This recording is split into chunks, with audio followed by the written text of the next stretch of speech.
With every strike, the Emerald polishes itself even more, ladies and gentlemen, as we're on day number 5 of the Female Pro League Season 2 Emerald Diva. It's going to be me, Scared Yet, and alongside with a handsome-looking man, Warren 1X, my boy.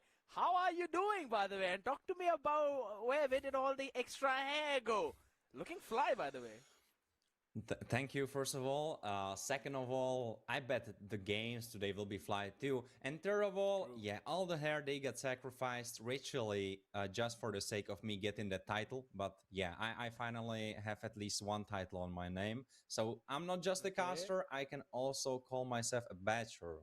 Legally, I can even put it on credit card, something like that, might do it. But you know what I will definitely do? I will definitely yap and talk about those BO1s upcoming today. Phantom Starlace, Chrysalis Circle Pink against Boars, and Falcon's Vega to wrap it all up against Monstars. And man, are those the rebranded Monstars that we remember from the first one? I think they are. I am pretty sure they are right now, yes, as you rightfully mentioned as well. Again, pretty solid matchups up in front of us. You talk about Phantom Starlace as well. Really, really good. I believe we have seen them play previously in the entire Emerald Diva scenario itself. And if we just talk about all of these teams, right? We've seen Monstars, Falcons, Vegas, Chrysalis, Noctra, I believe on day number 1 itself, where it was Falcons, Vega to clear things out. And we've also seen Falcons, Vega performance in general. So I'm pretty sure, Warren, when I say it for both of us, that they're probably one of the strongest teams out here in the Emerald Diva. I think so. I mean, when there were rumors that they might be joining in, when people were saying, oh, they might be joining in, and then it was confirmed, it was kind of, I think a lot of people had the idea, oh, it's Falcons, damn, that has to be stacked. It will be a good roster. But yeah, in their initial games, they sometimes look good, sometimes look shaky. So I wasn't really sure where to put them. But after I saw a little bit more, I'm definitely right there with you, where you are saying, yeah, this team is a menace. You need to respect it. You need to respect them, and they will very highly likely be attacking the top spots here. I agree. And with that, we eventually hop onto the next few matchups as well, right? We talk about Phantoms, Starlace, even Chrysalis Circle Ping versus Boars Gaming. These two matchups could eventually be that pay-per-view matchup. Boars Gaming, last time we saw them play was on probably day number 2 against Furin. They did a fantastic job. And guess what? Starlace were also playing on the exact same day, where they eventually faced the defeat against another Boars roster, and that was Boars Valkyries. So a few teams having a pretty good start versus a few who are kind of shaking up a little bit. You know what goes really hard for me, just screening over the results once more, that Bringing Bad got taken down by Boars Valkyries, because last season, the first season that we had, Frozen Diva, it was looking like Bringing Bad might be attacking the top spots. They didn't make it in the end, but honestly, a huge trial by fire. If you want to make it here on Emerald Diva, going through Bringing Bats is a decent trial for you. Because I'm not, yeah, in the end, they were not the top team, but they were part of the top 5, top 6, right? So they are like the middle tier team, upper tier team in there, where if you're able to beat them, wow, all right, you need to be accounted for. I agree. It's one of the strong teams out there whenever we talk about Bringing Bads, and the results speak for themselves too. I remember they kind of faced against Starlace, and they were able to win that one matchup out as well.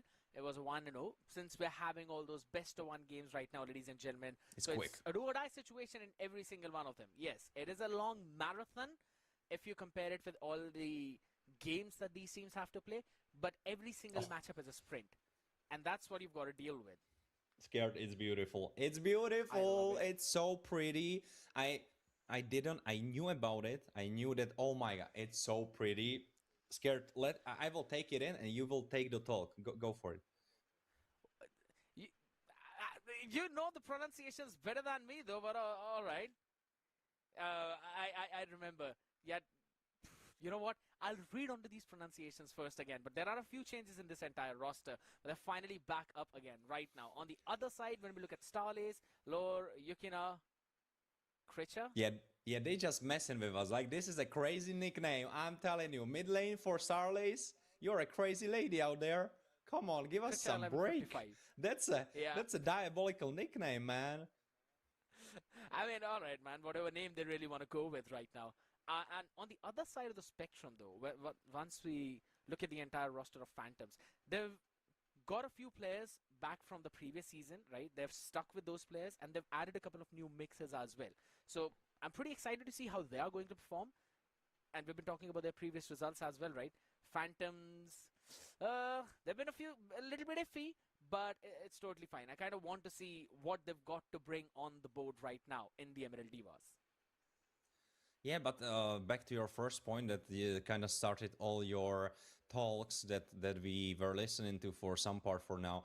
You were saying it's BO1s, and that's such a crucial part because on one hand, it's a marathon really where you need to be picking up the points everywhere you can, and then in the end, it will get accounted for, and you will spend those points to either advance or not advance furthermore into the playoffs, right? But at the same time, BO1s, they are super, super deadly and they are not really fitting the bill with the marathon team because usually in a marathon, you, of course, need to be locked in for a longer period of time. That fits the bill. But at the same time, it's like if you were running a marathon and suddenly someone runs from a bush and he wants to swing at you with a sword, you know, you always need to be on your tippy toes. That's how the BO1s will treat you. So it's really specific scenario if I'm to be absolutely correct. Phantom, Starlace, blue side for Phantom. They are kind of rocking the right side, you know, the little ghost they have. He has the blue background. It was kind of given that they will be on the blue. Guinevere ban, that's the start. Scared. Talk to me. We didn't spend some time on the desk, so talk to me about all those leaks, all those new tactics, all the stuff that you picked up in the meantime. Is there something that we should be dreading? Is there something crazy lurking around? Show me a Paquito at this point. Paquito EXP lane has been busted right now. Quite a lot of teams have been trying that out too, so I want to see that being brought up. Apart from that, Warren, everything else is still the same. There is no big change per se. Yes, some teams have started to lock in the Belric a little bit more, just because of how that slight buff which he eventually has got, right? It's kind of helping out the teams. Plus, considering how much basic attack damage marksmen the teams are dependent on, Beleric kind of becomes that one natural counter that throws a wrench onto your plans with the Wrath of Dryads. So it is possible. We might potentially see that being brought out by either of these teams. But at the end of the day, the bans are going to be still the same that we normally see. The Jushin, Freyas, Harley, Gwens, Marcel, maybe the Basha if they want. This is new. You know, Carmilla, yeah, that's a little bit of a wrench in the works in the machine. So a little bit of a switch up, but who knows? Good Carmilla, they can go hard. I know on the competitive scene, at least for the past year, she wasn't really popping up, maybe here and there, but not really much. I think she would definitely be one of the lowest pickup heroes. But if you have a good Carmilla with a great AoE setup, oh man, she stuns them, then she throws the ult, and the AoE goes hard. I had a couple of games where Cecilion, he wasn't really doing a bunch of stuff, but then like Cam late game, he is locking in full build, even selling shoes. Carmilla pops the ult on all the members, and Cecil goes hard, man. He kills all of us. So I can imagine that, but yeah, it will be just left to our imagination, because Carmilla not being played, and also Sun. All right. I'm kind of liking what I was seeing initially from the side of Phantoms, and then from the side of Starlace, right? You kind of see some of those target bans coming in too. I don't know how well Sun is being utilized right now. I mean, I do see him in my ranked games every now and then. Sometimes roaming in for my team, getting those chocolates, and then there's a random Sun roaming in the other side, and he's probably becoming the best pusher out Let's there. go. All right, we open things up with the Hanabi. Let's start with a bang. Okay, Scared. So I know that up from this point, I don't even need to tell you the rest of the draft. You are already happy. You think this is a banger game already. We know that.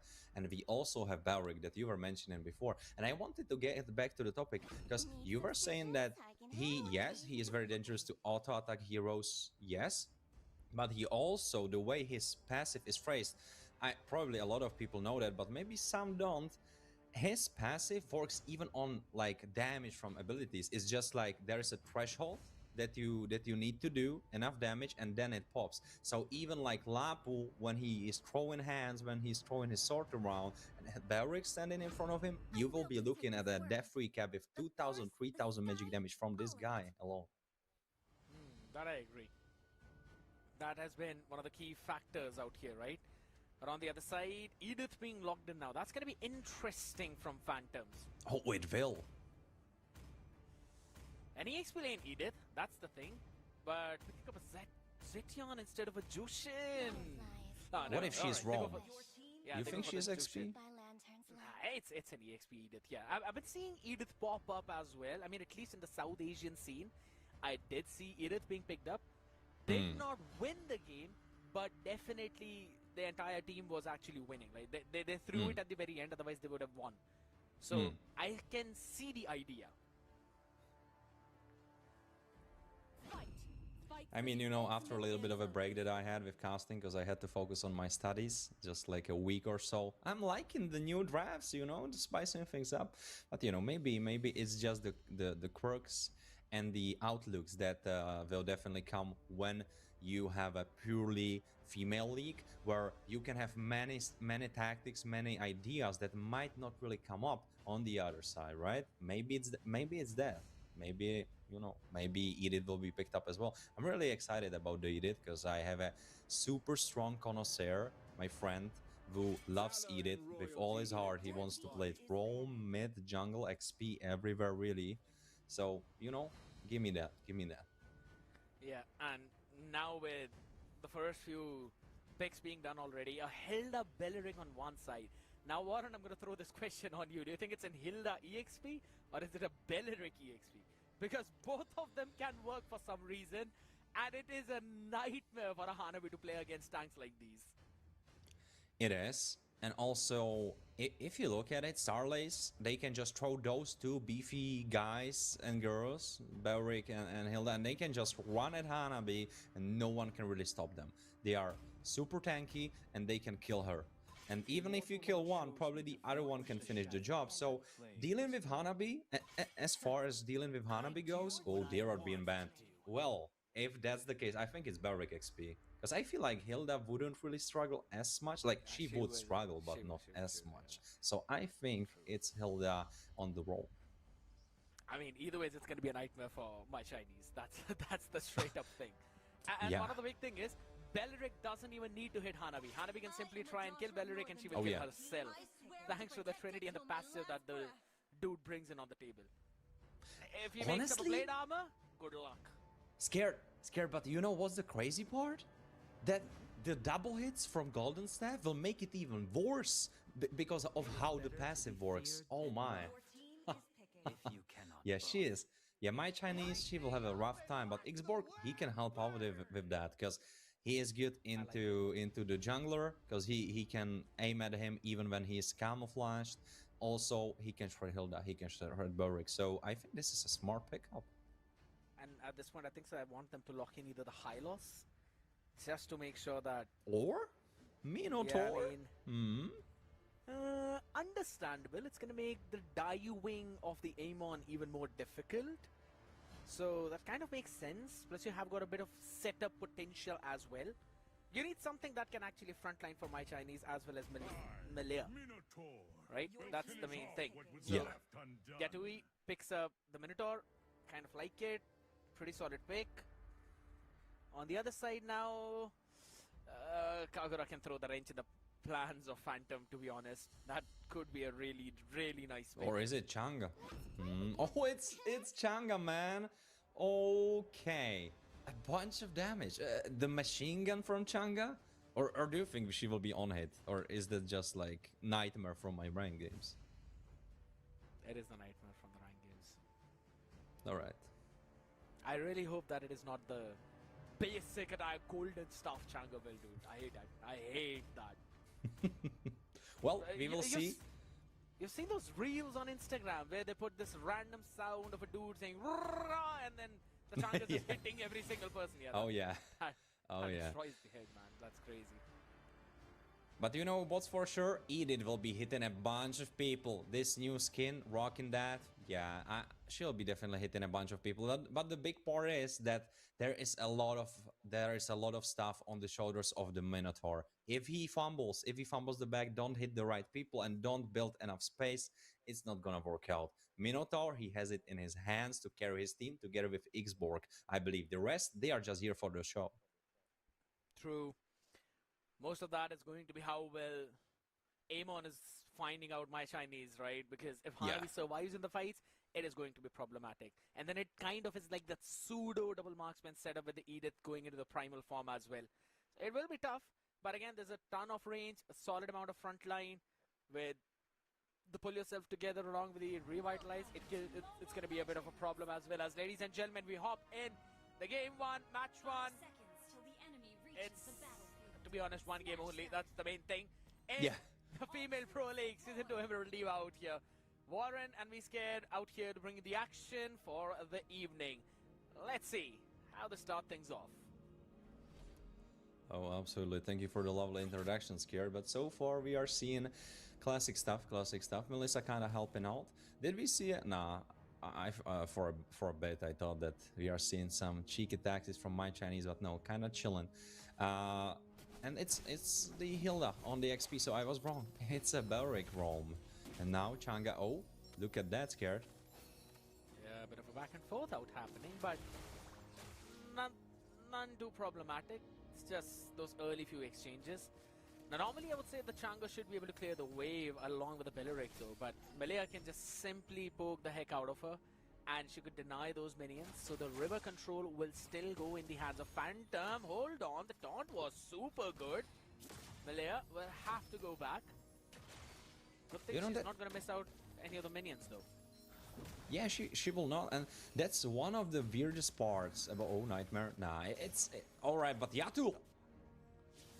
It's gonna be A-OK right now. Flickers out of the harm's way. Barely breathing, Yatui will hit that recall now. They've kind of overstayed their welcome. And this is the strength of Belleric, right? Whenever you try to dive too deep, things become problematic. But Umzi, yeah, there's an Amon right running up in front of you. But the good thing is, she is pretty tanky, so she should be fine. Yeah, quite tanky. Grar trying to go for Maichen. I don't think the dive will be happening though. Level 4 on the Xborg, but Amon, he's not slacking off.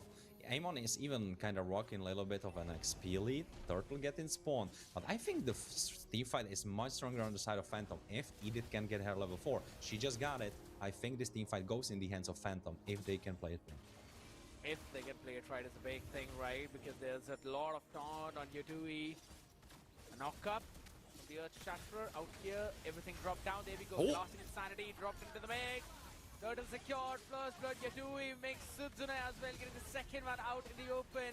Yukina got one though, not before being traded. The Meteor Shower a bit too late, no mana for Milea in the mid lane, but she is A-OK thanks to the minions. A solid fight out there for Phantoms. It was, and kind of a fumble from Starlace, because they had no... I didn't want to say they had no idea, but it looked like they had no idea how the fight will play out, because this was not a fight you want to pay, because yes, you have those two beefy guys, but the team fights, they cannot go like this. On the other side, there's so much AoE, on your side, not so much. So the way you need to play those fights is pick someone off, ideally, or honestly, you don't even need to kill them necessarily. You can just kind of separate them from the rest and then play 5v4, turn on the rest, or turn on the one. That's a good team fight. But if you go into a choke point, all of the AoEs getting thrown out, Phantoms are gonna win that. They have more numbers, they have more damage on their side for this type of action. I agree. And again, once you hop in the fights with the Hanabi as well, the more creeps around you, the more problems. Because the lasting inside is going to deal the true damage. Up the burst on the face though, HP getting Nightmare! But a lovely taunt from onto Yatui. Nightmare just catches her down before falling. A 1-for-1 trade, but still is good for Phantoms, but maybe not for too long. Yukina instantly answer back. She's going to get the double. It's Screecher stealing that fun away, but that's about it. Starlace hopping back in the action. Yeah, just when you say that, you know, their ship has sailed, or I wouldn't really dare to say that because it's too soon to say that. But you know, the ship has started to leave the shipyard. Yeah, they hop back, and exactly how they are supposed to. They need to get those pickles, but honestly, crazy play from Nightmare. The don't get in the 1v1 off, or 1v3 rather. Great play. I agree. Oh. And with that, now they've kind of equal. Oh, a big knock up into the flickers, but the Minion Fury was perfect. Another one. The catch 3. Sutsune still secures the turtle as well as the burst connects onto 2. Thanks to Skirt getting a double kill off her own. Wants to get the triple. The knockback is even better. Make it a triple out here as she wants to get the maniac to the Changa is going to be running away. And this time it's not Roger, it's Edith. Umzi is going crazy. 4-0-2, 3 kills. Yeah, the fight for a bit, it didn't look so good because it felt like they are not gonna hit those AoEs on all of the members, or rather on most of the members. But then the triple knockup from Yatul, I've been telling you, Xborg and Yatul on that Minotaur, they need to set it up, and they did. The Mino 3-man knockup, and then Umzi, she looked like a goddess after that because Edith just bop, bop, bop, get all those kills, get all those heads. I mean, I'd have to say, right, as compared to the previous season of Phantoms, Yatui has improved her game so much right now. Constantly giving the sets on the Minotaur multiple times in those team fights, finding the perfect opportunities. I mean, it's about time that she starts doing it for my Chinese as well, as there we go, Wrath of Riot on the face as well, but a big knock coming in. Yet again, Sutsune getting the first one, catches the second two. Melissa cannot survive from the blast though, unless Charles finally shut down Sutsune, but is it enough? That's the question. No is the answer. My Chinese hopping in thanks to the basic attacks of the Higanbana. We instantly get the burst as well on the rest of the people. As, yeah, the Meteor Shower should eventually save the tower. Would it be enough though? No, it is not. It ain't enough. Get so much from that trade, Warren, yeah. Yeah, they did. And that's, again, I've been saying it from the start. Star Laces, they cannot be taking those straight up 5v5 team fights. When they do, or even 4v4, or even honestly 3v3, when there is a bunch of AoE on your face, it's gonna look bad. You need to pick them off, you need to pick them apart. If you run in, all the AoEs get thrown. Just look at what Phantoms have. They have AoE on one guy, AoE on the second guy, alright, little bit AoE on Hanabi, but of course you need to consider that, and so much AoE on Xborg. And what do you have to show for that? You don't really have any of those on your side. Alright, another fight happening. Yeah, Wrath of Riot dropped down yet again. The first turret to be secured by Yukina, but a big 5-man knock-up by Yatui. It sets her team up for the success perfectly as Sutsune gets one. Lord needs to run away, but how far can you go against the Jushin? As it's a back and forth happening, Ra getting 2 for her own, but nothing apart from that. It is still a 3-for-4 trade, and maybe a tower in the mid. You know what's the craziest part? Hanabi, she wasn't even here. She wasn't even there. It was just a 4v5, and yes, by the kills and by the gold earned, it wasn't really necessarily bad for either side or good for either side. But considering the fact that Hanabi has been farming, she wasn't even in that fight, and this is how it looked. And honestly, only because of Yatul, man, she is going crazy. Someone stop her, because she is breaking the ankles of the opponents. She is outplaying at every move. 3-man knockups, 4-man knockups. All of them are super clean. Forcing them to do the parkour without their permissions. That's what's been happening right now. And we go back down to the bottom side for probably the similar action. Lower has been trying to catch in some angles, right? But none of that has been working out. Wrath of Riot on the face, but it's fine. It's Sutsune. It's Yatui. They're totally cool with getting knocked up in that, or rather taunted up in that. Because then the entire team in the backline is just free. And look at Umzi getting so much vision for her team, controlling so much of that map. Ice Queen Wand now being locked in by the Changa. Probably gonna get that extra slow effect added too, but same thing could be said for Sutsune. And this is the mechanic that I hate the most of Xbox. There we go, knock up on 3 yet again, make it 4 once more. Yatui is just playing out of her mind right into the lasting insanity as well. Inspire is not gonna save Jadar. She falls down 2 again, make every single one follow. As it's a wipeout by Phantoms. Now, at this point, you cannot give Yatui the Mino. She's too good with it. She's too slick with it. She's too skilled with it. She's hitting all of those. For a second, I was like, all right, it's a 3-man knockup. We saw those, but then it was a 4-man knockup, and then I saw the AoE come in their way, and I was like, oh, it's done and dusted. Then I saw the Xborg spinning around in the last Insanity, and I was like, oh, it's done. Oh, it's done. And it was again a 4v5 team fight. They didn't have a Nabi, but did it even matter? It did not. This has been the big play.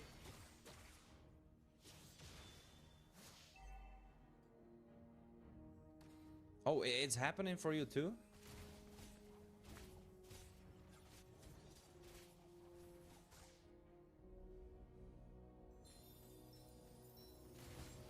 Alright, out here right now. The Lord Master down up in mid. The waves are not really managed that properly. Yatui broke down quite a bit, though she's still gonna find another time to play. Oh! Knock up again! Catches 3, gets 4 as well with the enhancement on Roar! Both of them fall, make it 3-2. Yes, it's a trade, but it doesn't even matter. It's all thanks to the Holy Shield in mid that they do not lose their mid inhibitor. Otherwise, that play, again, it's a highlight for me. I do not care if Melia is going to 119. She's playing amazing, by the way. I just simply care how Yatui is constantly giving those 5-man knockups. It is bonkers.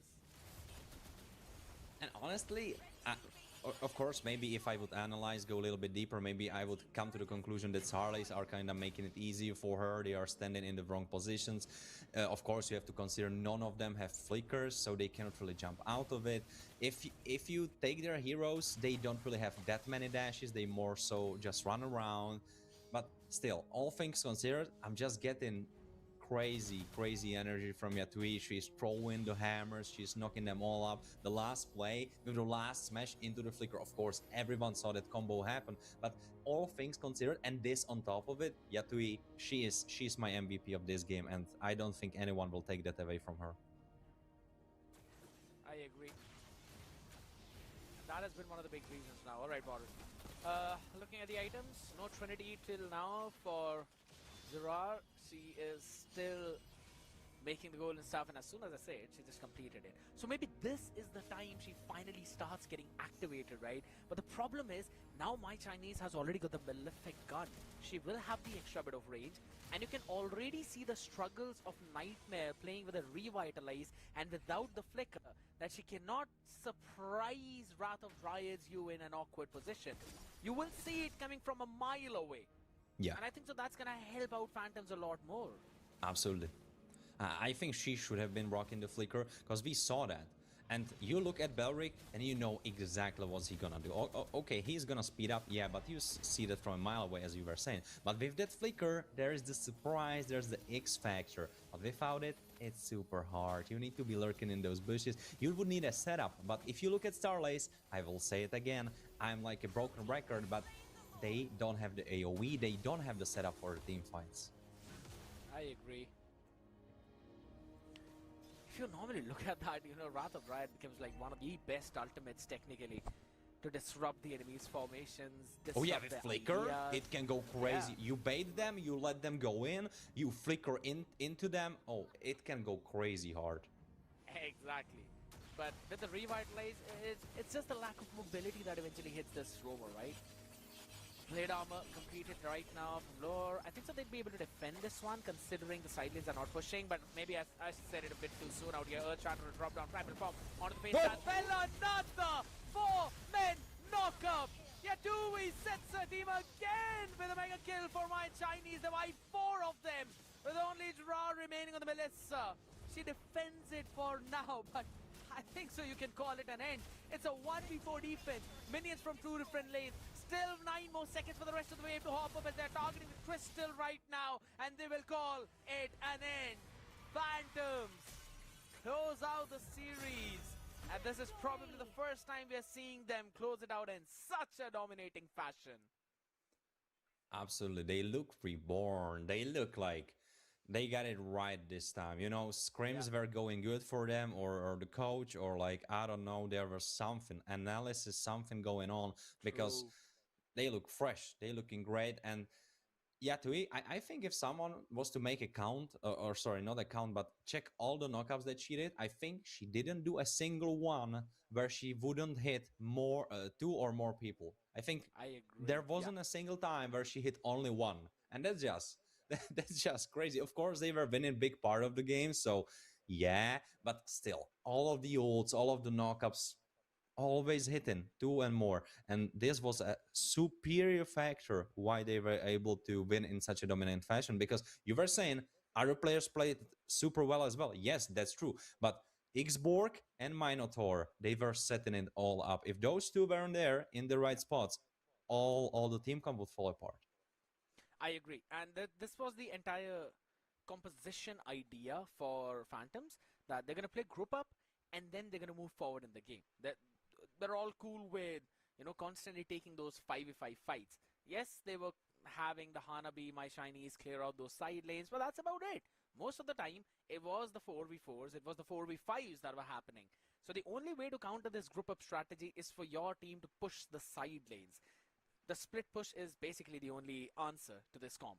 You can't play a pick off because then again, Yatui would set up even better, right? Because you try and pick one of their heroes off and then boom, there's a Minnow and Fury onto the face. And if you do not burst the Minotaur down first, good luck surviving the onslaught after the re-engage. So you can't play a pick off.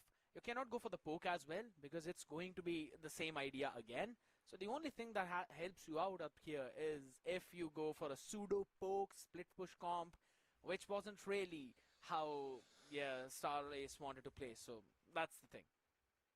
Yeah, you could have went for something like that, but I would honestly have one more type you could have went for, and that would be like disengage kind of comp, where you just let them waste it all. You throw some disengage in there. Honestly, even Barry could have worked like that, but the rest of the team would need some superior ultimates to re-engage with. Yeah. So I don't know, Yif in the mid, uh, for to drop the kill box. Then you would, I don't know, have Harit on the goal lane to hop back in, something along those lines for the possibility of this ring gauge. Honestly, even that Paquito that you were mentioning, he would go hard with this ring gauge comp. Yeah. But that wasn't really how they had it. Good point that you were mentioning is the split push. I think if Melissa went for the split, all right, you can correct me there. I don't know about the 1v1 between Hanabi and Melissa, how it goes, how playable it is for Melissa. But I feel like if Melissa separated from the team for bigger part of the game, she would have more gold, more XP, and she would cancel out Hanabi a little bit more. Because from the way I'm looking at it, I feel like Melissa should be winning the 1v1s, shouldn't she? She does. Unless there's a minion or a creep or another hero or a tower right next to Melissa, Melissa is winning. I know there's a lot of ifs and buts, right? But you simply have to take a straightforward 1v1. Don't stand next to your own minions, and you can simply win against a Hanabi on the same farm. That is the strength of a Melissa, especially with the Inspire as well. Now that she gets the shield after she uses the go away, that basically helps her quite a bit in terms of sustaining in those 1v1 duels. So that's one part of it. But on the other side of the spectrum, it's still a little bit more risky because it is us who know that Hanabi's soul split pushing on the side lanes, right? Yeah. Seeing the team lose 4v5, or rather simply 4v4s, you're bounded to get towards those neutral objective fights to help out your team. I just feel that it came down to the timing. Yatui was picking them up perfectly. All you needed to do was probably use the go away up in the middle of the fight to disable Yatui's engages, or just hop in a little bit later after the Minoan Fury and the lasting insanity. That's when you will get your own opening. Apart from that, again, pretty solid comp from Phantoms, and they did their job well. Yeah, yeah.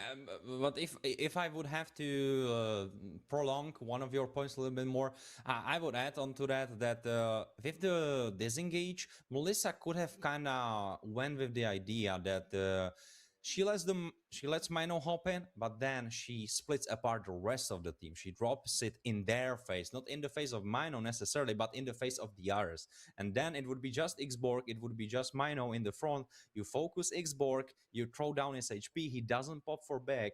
But yeah, that's all left in the dust. Everyone's a general after a battle, but you know what? We have a new matchup coming right up. It's Chrysalis Circle, and we have the roster. Scared, go for it. Yeah, that's the main highlight of the second one, ladies and gentlemen. Yumi Yumikimi, Angel, Yuki, God Sakenon. You know what? I'm just gonna butcher all of them. I'm gonna throw that away. Luvia, Fumitsu, Tori, Acelia, Sona, Bors Gaming, all the known names out here. We've seen them multiple times and how they normally play. It's gonna be pretty fun to witness both of these teams right now. But I'd have to say, it is going to be a tough matchup right here because your opponents are Bors Gaming. Yeah, it's like it's like back in the days when you knew you are fighting against a Roman Empire, you knew it's gonna be bad. That's kind of bores what they are doing here on the European scene. They're all around you. They have so many teams, and you know the quality will be superb. It will be very very high because even so that in the last Frozen Diva that we had, the season one, right? They didn't make it all the way into the grand finals. They still were able to get into the top four. They still were able to attack that number, so the top spaces. So yeah, you could be saying that the female part of the orc isn't quite as successful as the male part for the time being, but you know they are still lurking around, and you cannot really underestimate them.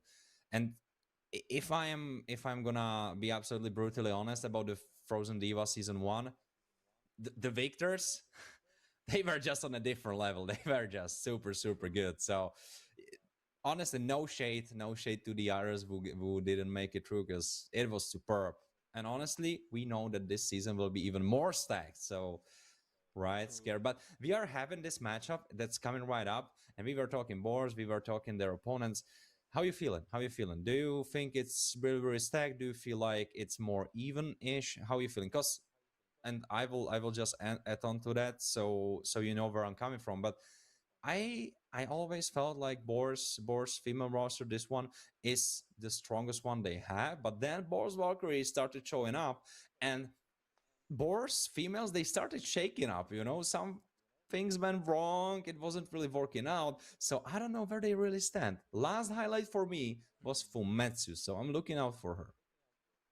Yeah, I mean that's something which we've been noticing as well, right? But at the same time, I also have to say Celia along with Luvia are also some of those key highlight players for the side too, because Luvia sets up so very well for her team, and on the other side, Celia super solid in terms of that late game carry whenever it comes down to those marksmen, right? So Chrysalis Circle will have to pull something out of their magic hat to maybe surprise Boars Gaming on the other side. And I think so they have got that potential. We look at the entire competition, God Sakenan, Matcha, Yumikumi, Yuki, Angel. It seems like it's a stacked lineup too, but I want to see what potential this lineup has in front of the Boars Gaming. Again, if not the strongest, at least the top three rosters in the entire Emerald Diva. Yeah, yeah, and the respect bands, Favos, of course, he's a big part of meta, but we know that Luvia loves Favos. She has many crazy highlights, especially from the season one from Diva, where I first noticed her. And Favos is definitely one of the heroes. She is quite deadly on, so yeah, keep it out of her hands if you wanna be flying safely. I'm looking at the results, and for Chrysalis, it's like 1-1. They won one, they lost one, so they are kind of in there in between. Whereas for Boars, it's I believe their second game, right? If I might be missing some results here, but this is their second one, isn't it? Probably.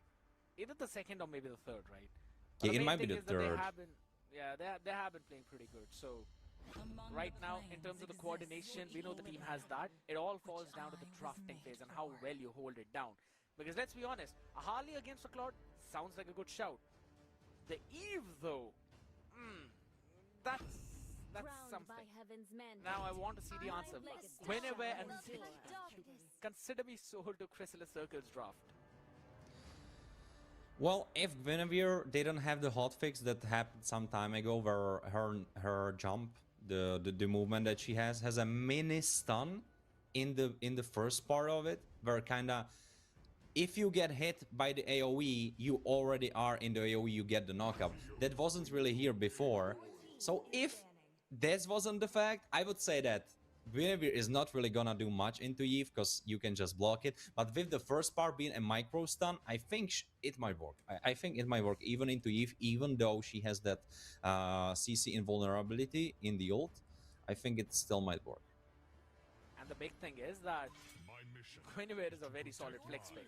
You can use her as the roamer, you can put her in the jungle depending on what kind of bans Boars Gaming will go for. Just don't go XP. Don't go XP Guinevere. That's not really working out. I don't know. Ranked games are you playing? What? What kind of ranked games are you playing right now with the Guinevere in the EXP? I'm sorry for what you're facing, Warren. In ranked games, they love to play Guinevere XP. They love to play with Execute, and they are just betting on that one moment where they 1v1 you and they snowball off of that. I had many times where she went like 30-0 or something like that. So I have quite PTSD for this matchup. But yeah, if you know the ins and outs, and if you are a much better player than I am, which of course every one of those players that we are watching today are by a mile, then you can handle that. Imagine if you've got the same skill level on the Guinevere in the EXP as well. Oh, the 30-0? Yeah. Not just that, but also the ones in this game. I mean, there's obviously that's going to be that, considering...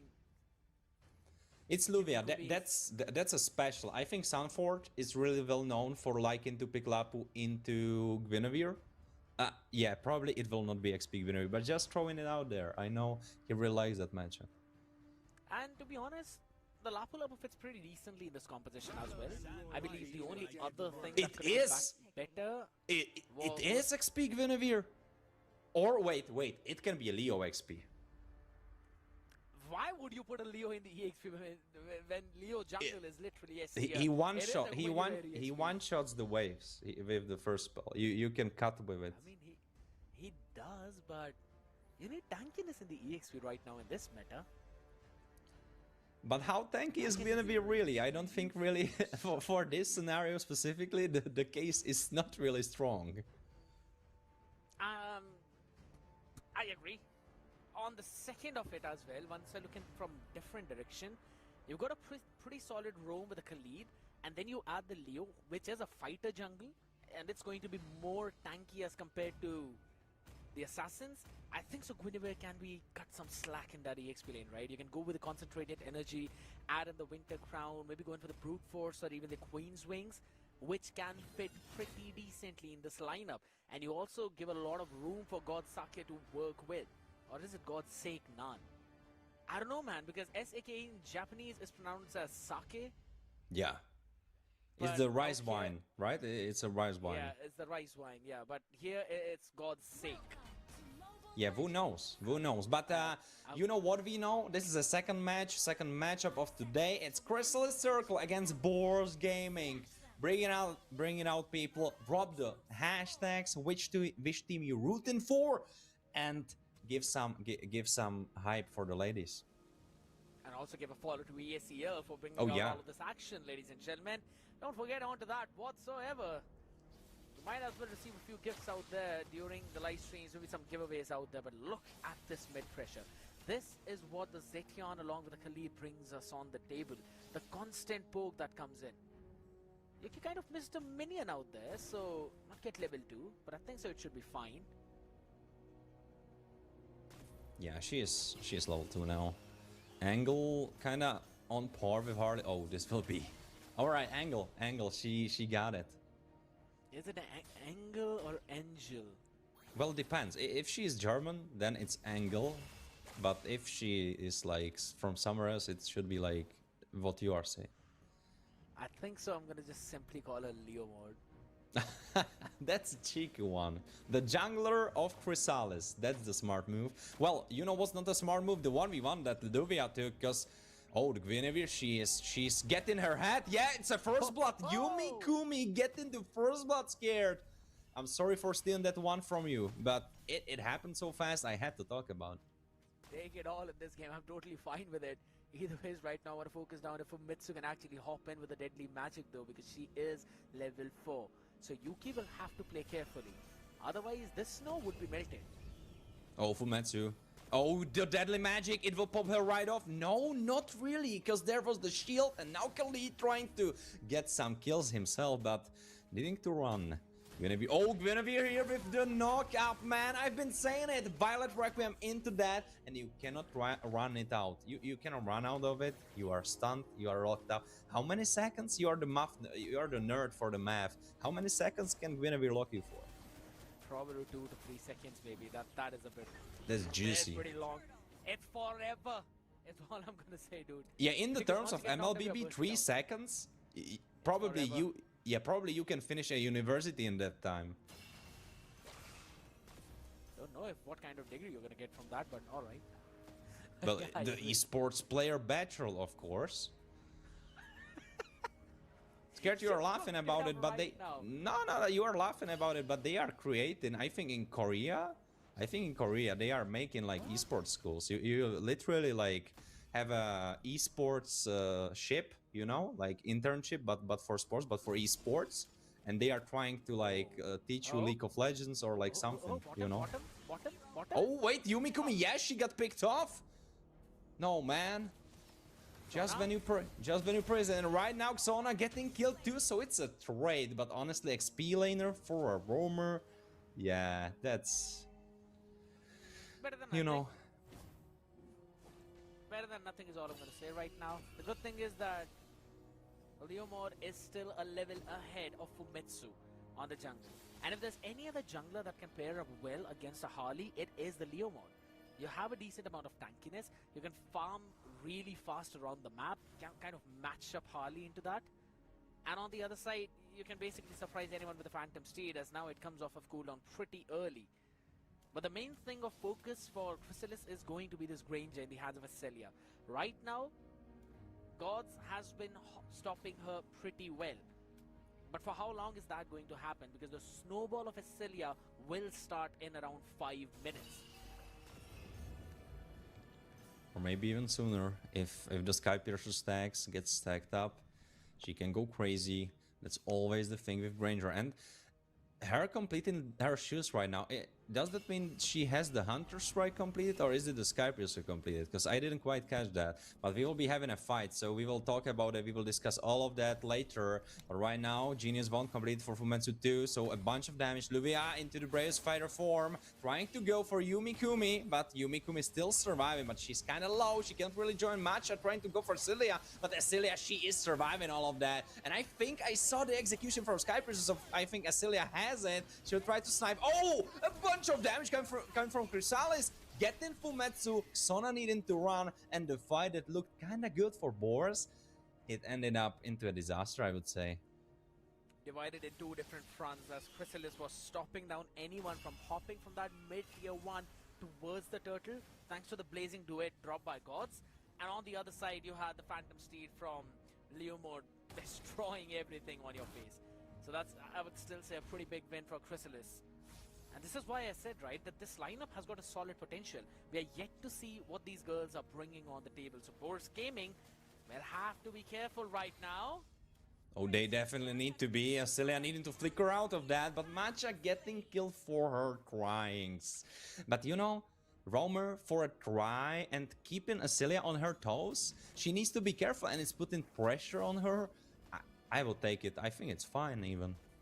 But you know what's not fine? Luvia getting dove. 1v2, yeah, she cannot survive. I saw how low she was, and I was seeing that angle. She has that frozen red tree, so the extra crew damage getting popped. Yeah, I knew she's done for. And at the same time, you kind of steal away that movement speed too, right? Too, yeah. That has been the strength of that Ice Retribution. Making sure that the enemy is slowed down while your movement speed is increased. So that steal is Yumi Kumi is going crazy. She jumped into 2. As I jumped into your speech, she did the same, but into 2 members. Sona right now completed the dominant side, so the healing will be shredded by a bunch. But will that be enough? Scared. That we'll have to see in those defense, right? And right now, one of the most impactful, literal unit should have been the Phobius. And Luvia has been taken down 3 times already on it. Yumi Kumi going 2, 1, and 3 has been given so much room to work with. Look at the position right now. Yeah, but look at the position specifically of Luvia, because she can hop in and do what she can do best, and it's Raging Slashes, a bunch of damage, Matcha getting killed too. It's 2 for 1 so far. No, Xona getting traded, but it's a roamer for a roamer with an XP laner. And I feel like they can continue the fight. Fumetsu lurking around, trying to go for a steal. Yuki getting killed might as well be happening. No, Yuki flickers out and Fumetsu doesn't get it. But in the meantime, Asilia has been already on the way to the bottom tower, and she will be pushing and she'll be trying to get it pushed. And Oh, wait. thanks to that blazing duet in the backline, you basically still had the numbers up for the turtle fight. Boars Gaming had to play it safe. A solid play from Chrysalis. Yes, they did lose the tower down in the bottom lane right now, but Yumi, she's okay. Tried to go in for the chase though, forced out the flicker of Acelia, who is going to 0-1, so 20 stacks onto the Sky Piercer. Still about a couple of more kills away from the snowball effect. But you know, Acelia, she's been rocking those Sky Piercer stacks, and she has too. Wow. Right now, Ballet Requiem trying to cancel it out with Xona. Xona is quite tanky though. Oh, suppression going into the backline. Tori. But no, Claude is out. But there is Matcha getting stunned up. Xona super low. Fumetsu getting chased by Angle. And Raging Slashes. Kind of too late for the party. A little bit of the weird blazing duet dropped down by Gods there. She did not even have the stacks for the Art of Thievery and kind of missed up half of it. Satori was also able to drop down the RWM without any problems, did not even budge from a position. She kind of knew that the blazing duet is not going to do enough to her. So, a little bit of an awkward fight for Chrysalis. Because they're still kind of waiting out those ults. Nah, Luvia had enough of this. Of this stuff that's happening. Yumi-Kumi, you think you own the lawn? Come on, I'm gonna show you how big my sword is. Raging Slash is super high damage, and that's what I've been saying in the draft. Chrysalis, they are not really tanky. They have so much damage, but they are not really tanky. And that can work out if you're ahead, but if Boars Gaming are able to equalize, and they are really trying to do that, alright, getting stopped in their tracks, shutdown for Matcha. But you know, shutdown, now Tori can live much more freely, because she doesn't need to worry about the shutdown. She can go more crazy, and shutdown picked up by Khalid. Honestly, that's fine. But the Lord, that might not be as fine. Exactly. I was about to say that, right? That shutdown is alright, but the Lord take is not. Now you simply have the priority in every lane where Death Bush. Oh, Matcha! She's gonna feel the wrath into Quicksand Guard, but no, Quicksand Guard can save you from this. Wrath of the Dryad getting taunted up. Oh, but Violet Requiem on the front line. Yumi-Kumi, why didn't she put the trigger? Why didn't she push the red button? And now she will die. Asilia trying to go for her, and she gets the... No, Tori takes it, but you know, it's fine. It's on the carry, and Boars Gaming are hopping back in. And it's just 1,000 gold difference, and honestly, I would say that straight on 5v5 team fights. Oh wait, Fumetsu finishing the job. Yuki, you need to be careful, lady, because you will die if you don't care about Harley. She could be the empress of the entire China right now, but Zetian out here in the Land of Dawn is literally just one deadly magic away from dying. And that's exactly what happened. In the early game, Fumetsu does not really have that much damage, right? That has been the kind of nerf onto the Harley. You don't really snowball Lightning as hard Truncheon. as you initially did. But now, yes, exactly. After the first couple of items, now you hit like a truck. Fight happening in the mid lane. Look at Luvia, she's tanking it all up, but Fumetsu died. Now you're missing a crucial member to the DPS, and Yuki is running back in. Chrysalis with a great pickoff. Nice one happening out there off the map, but instantly we got the action too. And them catching Fumetsu, rightfully mentioned, and now the squishies can move around a little bit more freely around the map. For 15 seconds. Taken down. Exactly. The top and bot fully secured. The only good thing is the tier 3 in mid is still standing for Boars Gaming. So they have the control of their part of the buffs. They haven't lost that entirely. That's kind of crazy, isn't it? Because for a big chunk of this game, they were losing out. But the mid lane, it still stands. And you know why? Because Tori, look at her. 4-1-2, she's having a great game. And so far, she's been playing very, very good. And she's one of the reasons, one of the pillars why Boars Gaming are still in this game and coming back in. True. The Insect Hashira for a reason out there right now. As you said, rightfully being the pillar, being the backbone of the team. Playing from the faraway range, being pretty sleeky, pretty fast. And this is one of the reasons why, yeah, initially I doubted this Eve pick, I would not lie. Considering there's a Claude on the other side, there's a Guinevere on the other side. Oh. But Yumi hasn't really found Tori in the fights.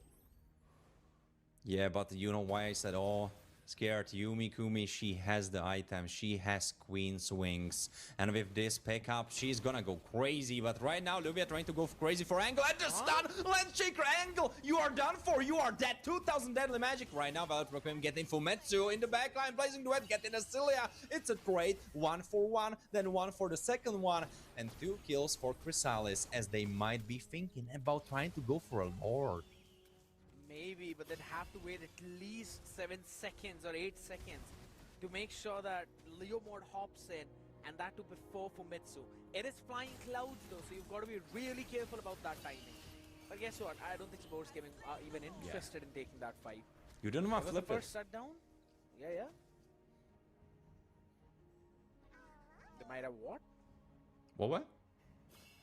You said something, right? They might Oh yeah, have it was... flipped it. They don't want to flip it, I said. Because you were missing a jungler. Of course, you have Raging Slashes in sense of Lapu Lapu, but on the other side, you know, there is many, a bunch of stuff that can throw you off. You know, it could have been Matcha, it could have been Yumi Kumi, it could have been Yuki. There is still a bunch of damage. It would be tricky. And I get you don't want to risk it, because the next 5v5, you might be winning that.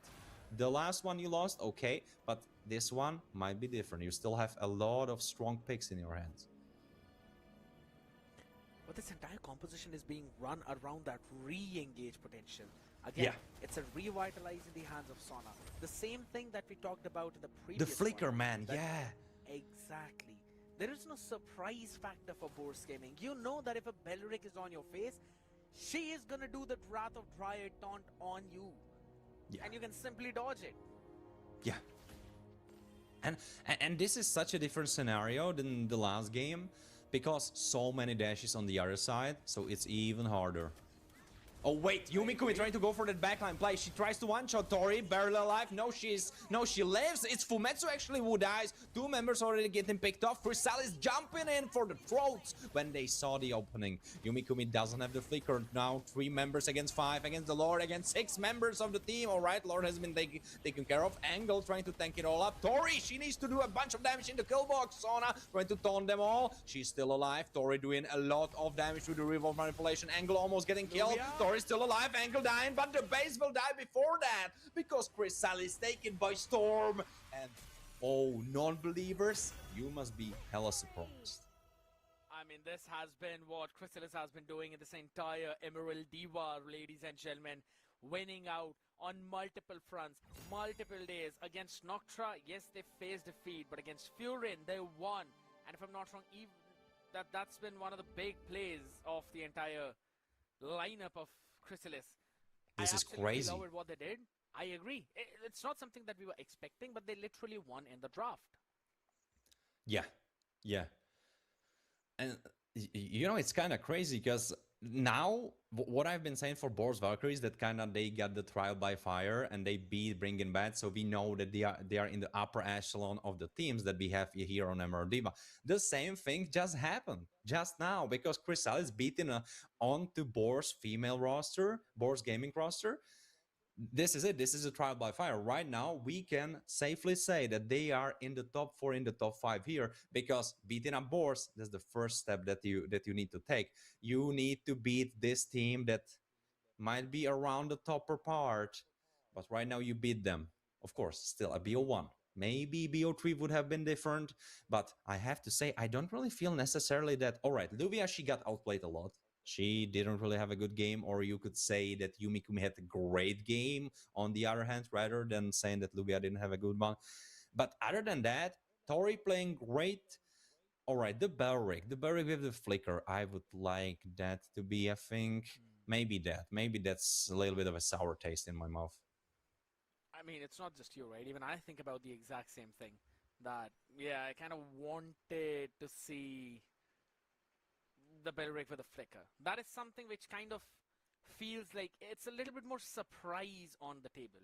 Because normally you can just simply see the Belric walk up to you. You can simply take Yeah. measure, create that gap until and unless you have a primary engage tool. I Yeah, think so. if It should have some, been yeah, Luvia. Yeah, the same thing which you were saying, right? If it should have been either Luvia to hop in first, be the distraction, and then maybe in a surprise you can have the Beleric use the Ratho Dryads. yeah, yeah. But without that X factor, either that being Luvia, where she jumps in, you don't really know, all right, do I run left, do I run right? And then Belric runs in, that could be good. Or you create that by the flicker on Belric, but that wasn't the thing, and it didn't work out. But True. yeah, big props to Yumi Kumi. She had not so good second part of the game, other than the crazy one shot that she was able to pull off. Actually, not a one shot, but she got Tori super low, so she had to run from the fight. And the beginning, but it was so good, the beginning and the last moment, that I have to give it to Yumikumi. She had a crazy performance on the Guinevere. And on the Guinevere XP, I wasn't thinking it. You were saying it might be a thing, it might not be a thing, but she delivered. I wasn't expecting that. Yeah, I agree. And that has been one of the big surprise factors as well. But all right, man, you get surprised a lot in this entire Emerald Diva season, right? Yes, you can kind of try and expect a few things happening, and then an entirely new thing happens out of there. And then it makes sense. It is not something that is just being thrown out of the box. I mentioned that, yes, if it's a Guinevere EXP, make a couple of damage items, add on to a couple of utility items, which will help your team. That's exactly what happened. And I did not really like the Eve pick, I'll be honest, especially against a Claude with the Guinevere left open. I do understand the idea with the Eve though, but then you need something that can disrupt the Claude. Beleric might have been a good shout if it was just to cancel out the Blazing Duet. Yeah. So, but in that case, you have to stick around Tori. You have to literally stay close to her to make sure that no one hops up. Even then, you kind of disrupt that jump of Guinevere into the taunt on the face, right? But yeah, it is really tough to pull off. The timing can mismatch. It's all permutation and combinations being thrown out. But all in all, pretty solid game by Chrysalis. And yes, Boars Gaming have been taken down. So it's a big blow to them. It is, and if we are looking at the stats alone, we might need to switch things up, because if this trend continues, we might end up with Boars Valkyries being the top boars from the entire lineup. Because for the first season it was Boars Gaming, but maybe new ladies are in the town, new sheriffs are in the town. Who knows? Who knows? But right now, let's talk Falcon Swaga and Monstars. Ooh, that's a matchup. You know, paper-wise, looking at it, I feel like Falcon's Waga, Nocturne, Vendetta, Syrinx, Nusi, and Names. I will have the country of taking that you know that weight from your shoulders, where you might be fearful that you might scramble some names, butcher some No, names. no, So I'm I'm not fearful. I'm confident that I will do it. All right, Scare, I'm gonna do it for you. Monsters, we have Scarlet Goddess, Peril, Jealousy, and Toxica. It's a switcheruski, I feel like. I they either renamed or maybe changed their hair color, because I'm not really familiar with many of them. Just a Is question: it Is it is is it it that? Jalissa or is it Yalissa? Yeah, I don't know. I don't know. She also got me off guard. Is it? Because it could be like she is jealous, or you are jealous. Who knows? Or it's Could Yalissa. also be the Yalissa. You know, the J eventually being turned to the Y. Yeah, I yeah, believe yeah. it's in Turkish, but quite a few places as well. So it's something we can discuss upon for till eternity. But you know what? If we can't control it, we don't talk about it. But one thing that we can is that these two teams have already faced against each other in the Emerald Diva itself. Oh And yeah. that time, Falcons won the best of one. So this could very well be the revenge matchup being brought in by Monstars, right? Because we know their potential. They were able to beat out Asterix, so they kinda, fixed their taste in this regard. So that's good for them. But yeah, it's a revenge story. It might be a revenge story rather. Whereas for Falcons, it might be just run it back. It's a deja vu. All right, we beat this team. We will do exactly the same as we did the first time. We are gonna beat them again. But you know, Let's see about it. Maybe Monstars have something up their sleeve. I mean, they definitely have something up their sleeve. I know that they were preparing for sure because you already played them. You know some ins and outs. You Yeah. could see something. You could see some chinks in the armor. You could be piling up on top of it. Now, when we talk about Falcons Vega, I'll be honest. They kind of rely a little bit more on the comfort pick rather than fully going for the meta of what's currently happening. But at the same time, there is a possibility that those comfort picks eventually end up helping them in their own combinations and coordination. Because the synergy is what we mostly talk about during the game, right? And that kind of clicks in for depending on how long you've been playing with your teammates. And I think so that is something that can actually help out the lineup of Falcons Vega because I remember Zakota talking about it probably that this lineup has been playing together for quite a long time right now. So that already puts you up in that position where you can, or rather, you have a really good coordination with the rest of the people of your team. So that is something which I kind of want to see how it pans out in this one. Monsters, on the other hand, though, a few new names, I'd have to say, as compared to what happened previously. So that's one thing. It's a big switcherooski. And so far, it's been working out, at least in the regard, because what I remember about Monstars when they first shown up on Frozen Diva, I feel, if I remember correctly, that they had the shorter end of the stick in all of their games, I think. I think they won some, but it wasn't really much games where they were the victors. And this new Norster, it's looking fresh. It's looking, the rebrand, the new logo, looking slick, looking good. And I'm all out for it. I'm all up for it. Beating up Asterix, that's a good start. Of course, Monstars getting beaten by Falcons Vegas. So yeah, it's in the air. It's in the air. We will see if it was first time the charm, second time Yeah, they get the analysis, they get the stats, they get the statistics, they have it all written down.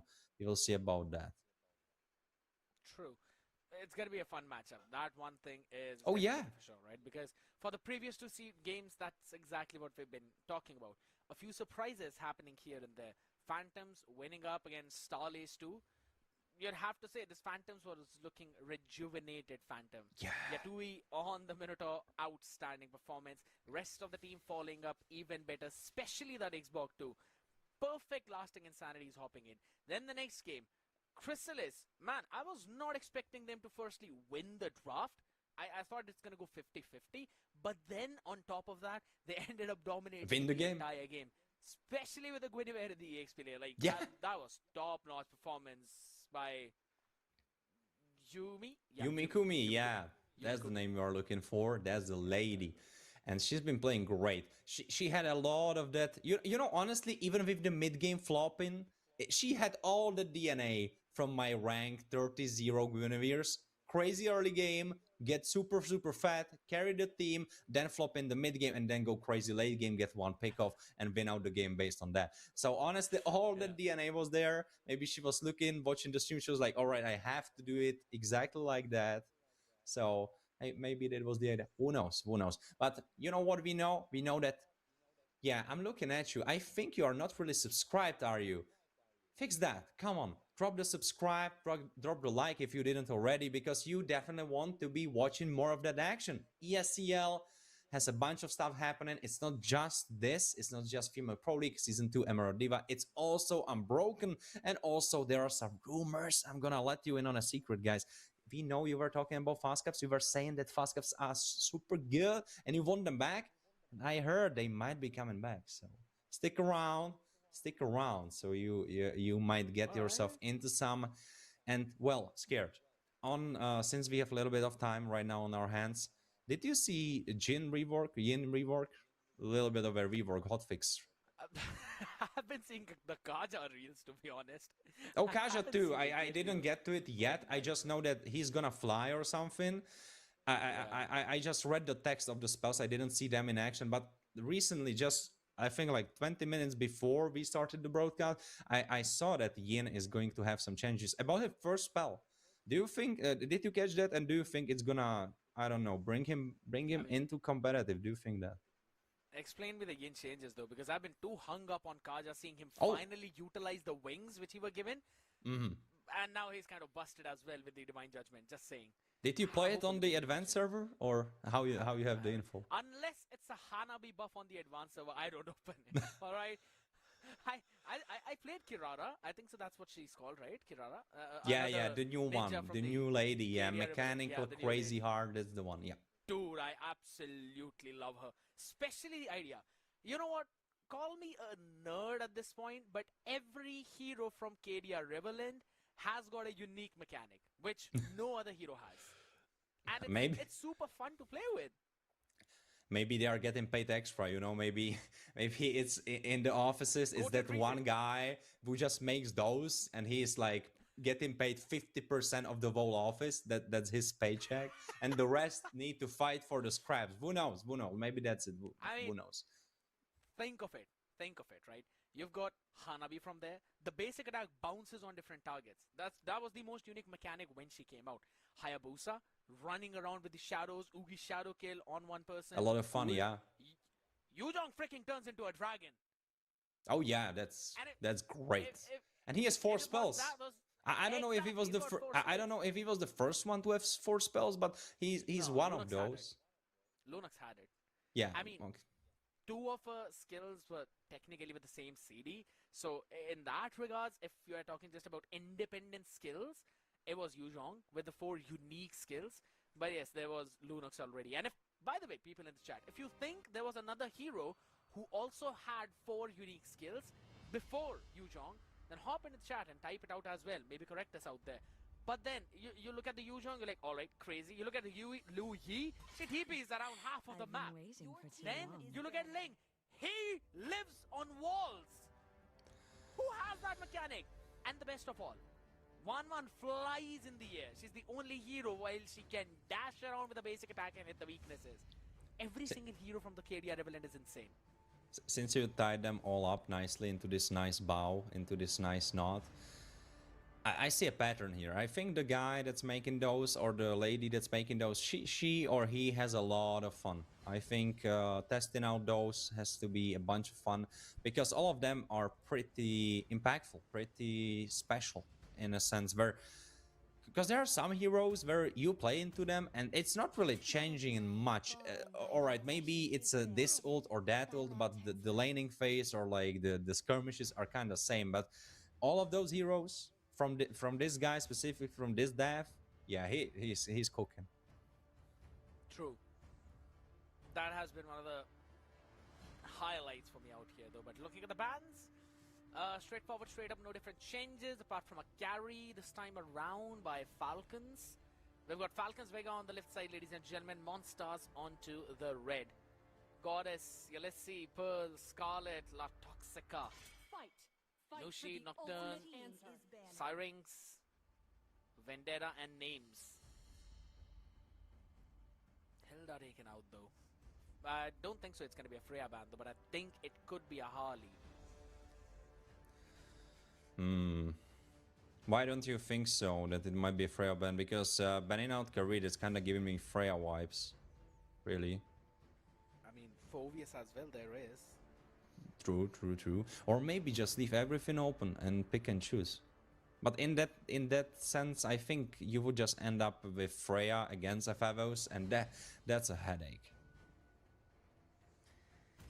I don't want to talk about that. There's a reason why even on my first pick I ban out of Freya. The clouds are ever shifting.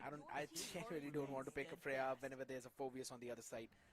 So some reason enemy has the last pick every time, and I'm like, he always picks up a Phovius. I don't want to face that matchup.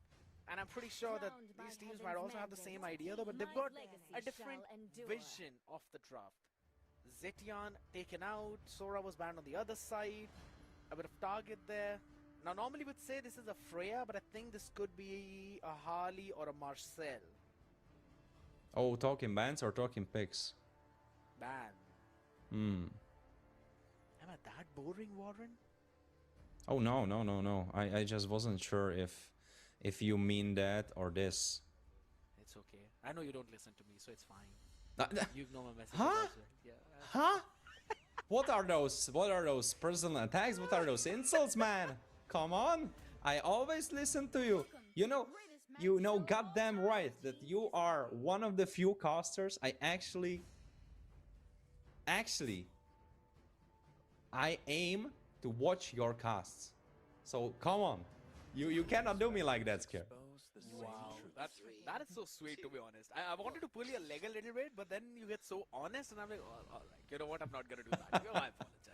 Out here though, but again, I'm flattered by that, Warren, because you've been doing a pretty solid job as well. I've been absolutely loving, especially with you being on this desk right now, because guess what? Now we get to witness the Marcel back in action in the hands of Falcons Vega. But for the answer of Monsters, Hilda is banned out, so the only other option, considering the Harley's taken away as well, maybe lock in the Khalid, at least in the red 3.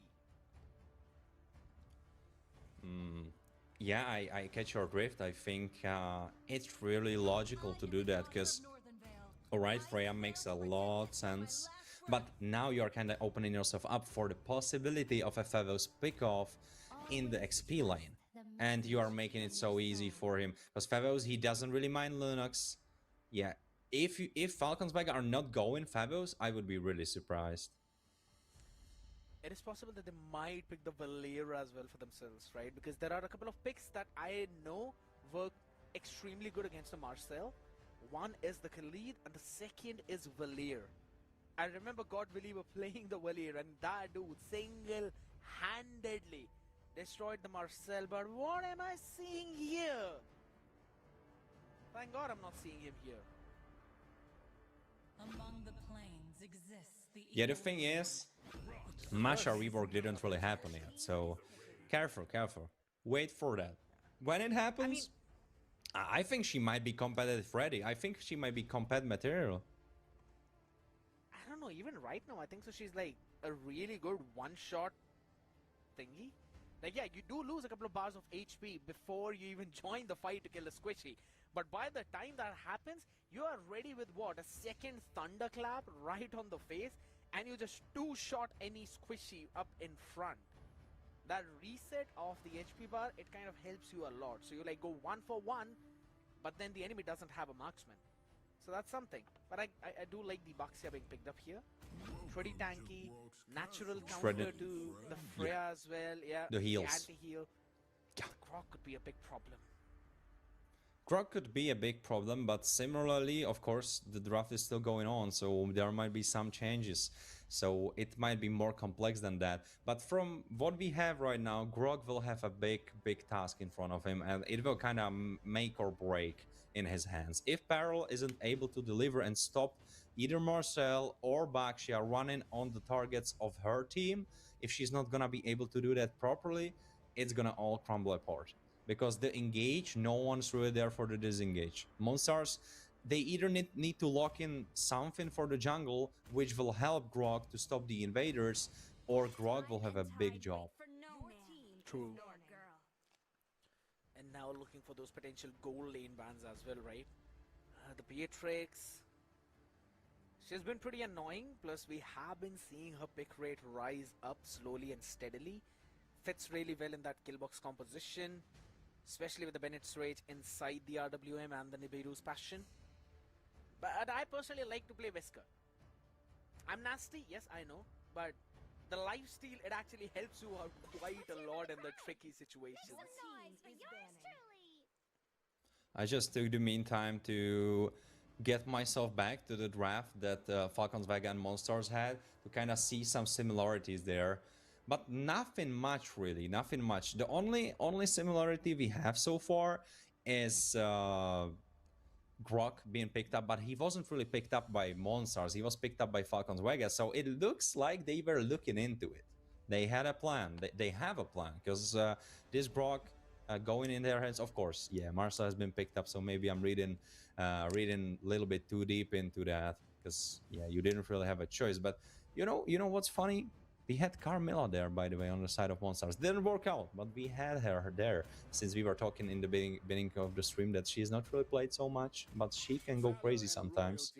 Leomord being banned, and that's a prep. That's a prep, because Monsters, they went for a first pick Leo. So they know, Falcons know, that it might be something that they might be going for. I don't know. I'll just simply say I don't like the Leo ban though. You've already logged in a Basha, right? So he is going in the jungle because you have a Marcel. Oh wait, yeah.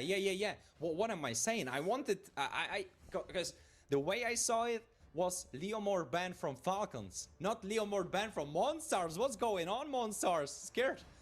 You left me in there. Come on, man. They're probably lowering down their own jungle options, but then I can Oh, say yeah. the same thing for Falcons, right? Because you need something good in the EXP. If this Freya is hopping in the EXP lane, then you Baksha can XP. probably try and win. Yeah, stop. Zakota hopping from the Lear ID, my man.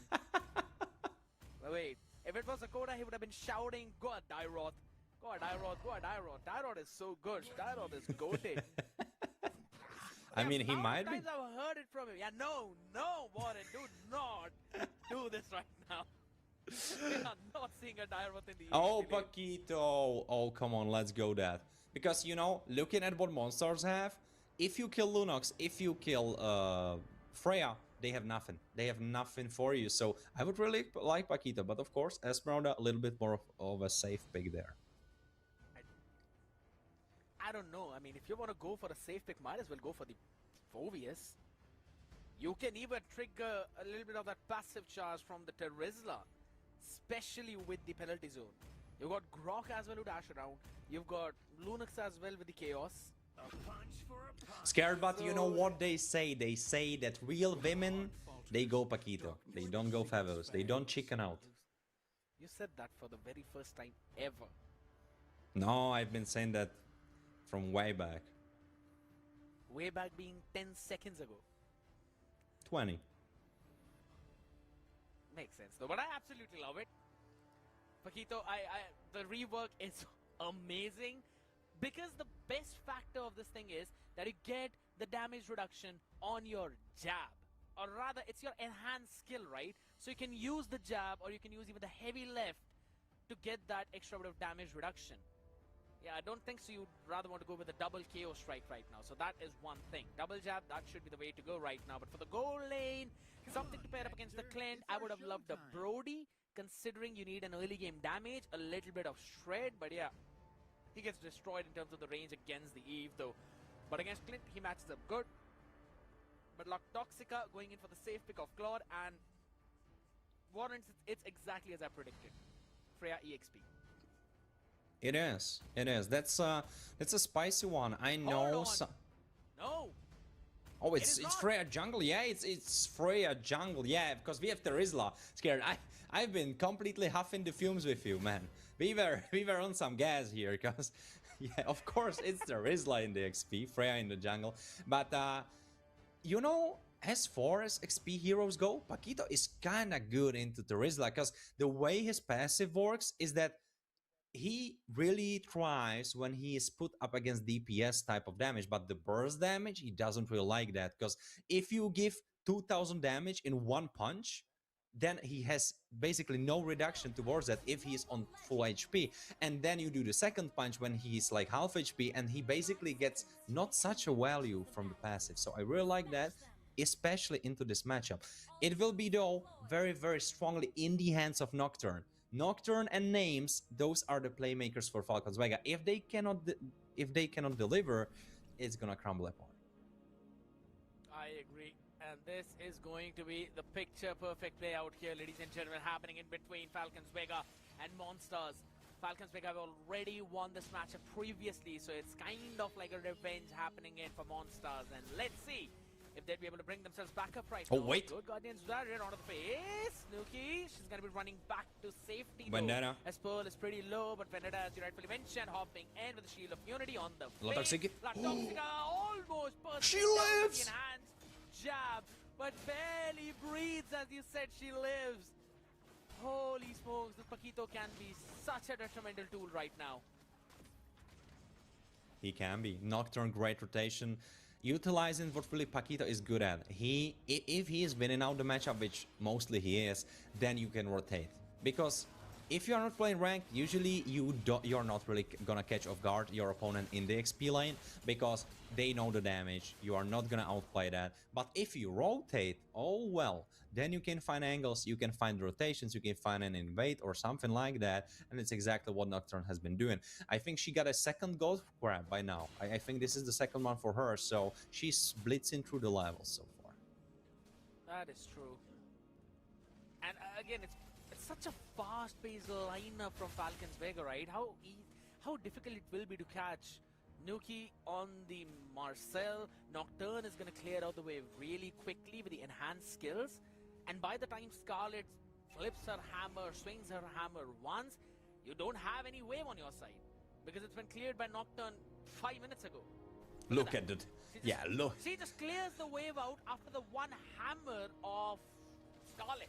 Yeah. Good luck surviving that.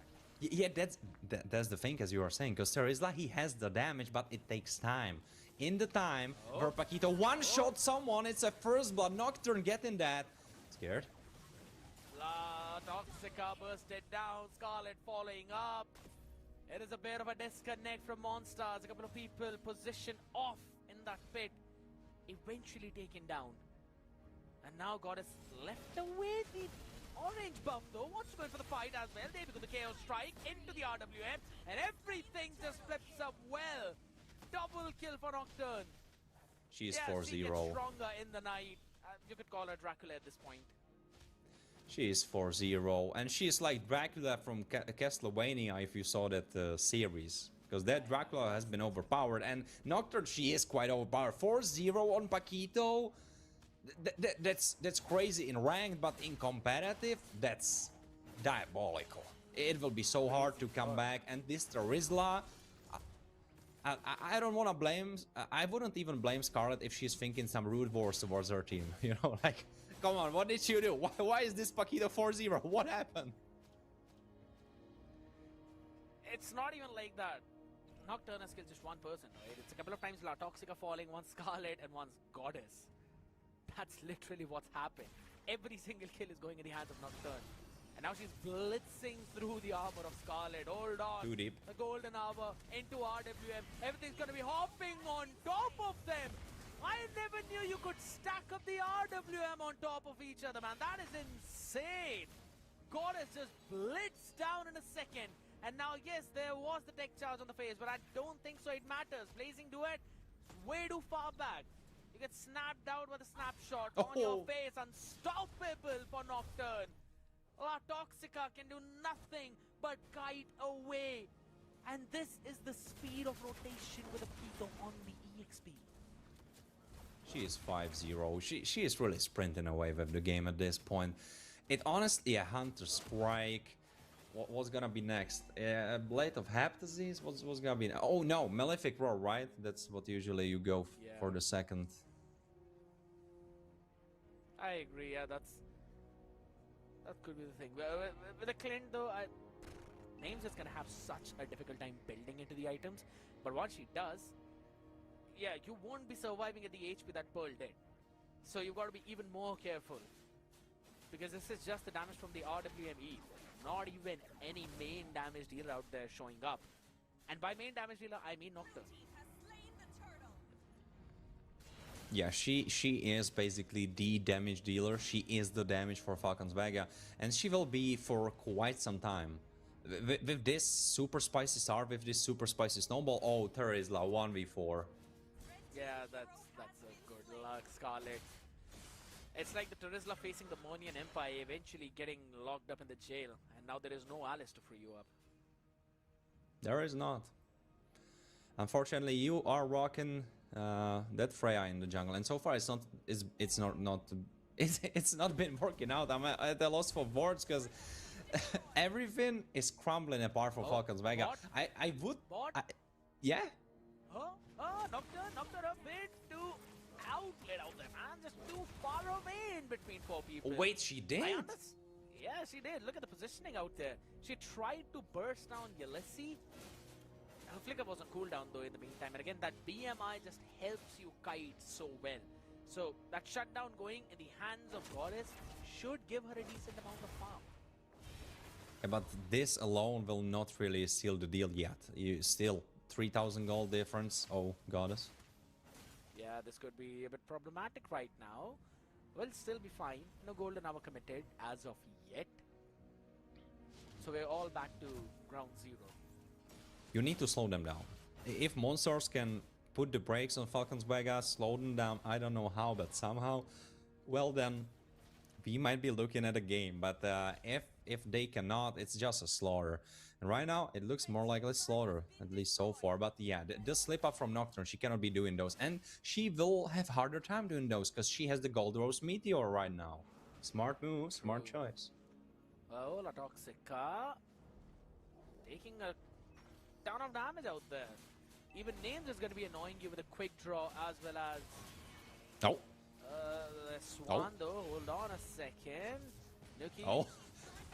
Fine, okay, oh, La Toxica. Let her move.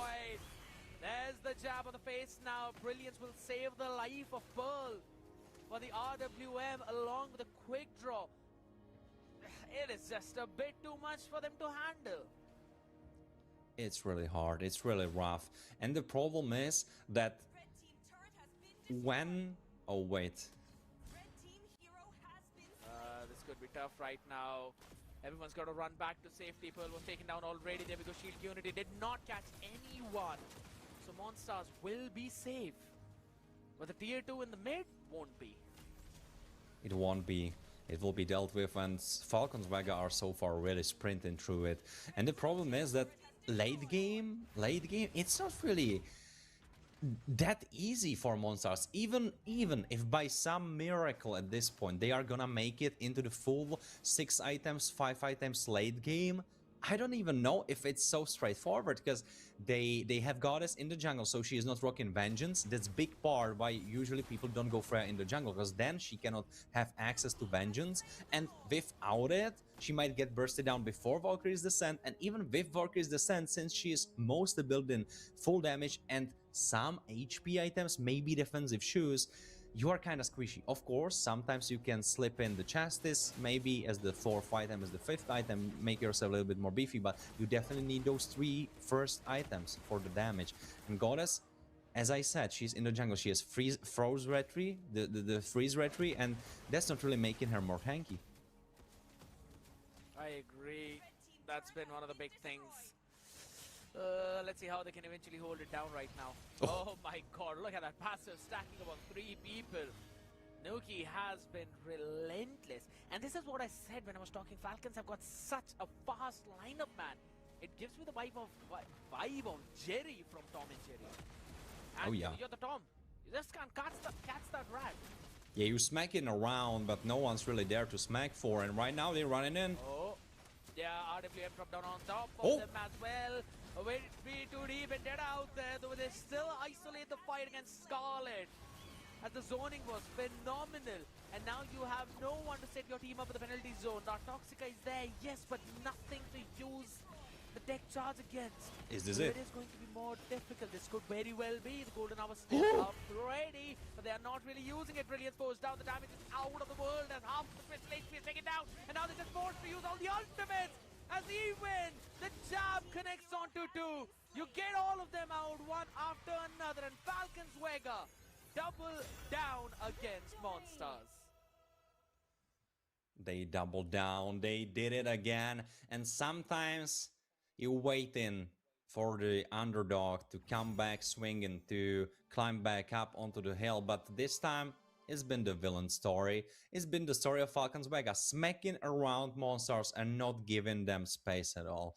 Of course, you could be saying that Nocturne, she got lucky, she got the kills, but when you saw how well she was playing, even without getting kills, just being the bully, just being the threat, the nightmare that could be lurking in those bushes, and the macro game from Falcons up from that point, other than the slip up from Nocturne, yeah, you cannot really be saying that it's luck, because it has been all calculated, it has been all planned, and I love that Paquito. I love that Paquito, and I wanna see more Paquito, because I didn't know if I told you that, but other than Martis, lately I play just Paquito, so Yeah, I definitely want. Give me more. Give me more of those. Of course, I can never attain a skill such like that, but I will be trying to catch at least a little bit of that. But True. well, scared. I think this is it for today. This is it. Three BO1s, quick one today, or am I wrong? That's about it, man. You mentioned it perfectly, ladies and gentlemen. All three of the best of ones happening up in front of us. It was Quick. Phantoms to close out against Starlace in the first one. Chrysalis, Circle Pink taking on Boars Gaming, winning it 1-0, and then Falcons Vega following the same storyline against Monsters. Solid action out there for female Pro League Season 2 Emerald Diva. We still have Unbroken Cup going on, by the way, and if you want to join in the action, make sure you hit that subscribe button and click on the bell notification so that you do not miss out on any of the future action. A big shout out to EACL for making it all possible, and make sure you hop in onto the Discord server too, because that's where all the information gets dropped down. It's going to be it from me, Scared Yet. Alongside me, we had Warren 1X, my man, that was looking super handsome out here. We're going to be catching you guys next time. Till then, keep gaming. Bye-bye. Good night.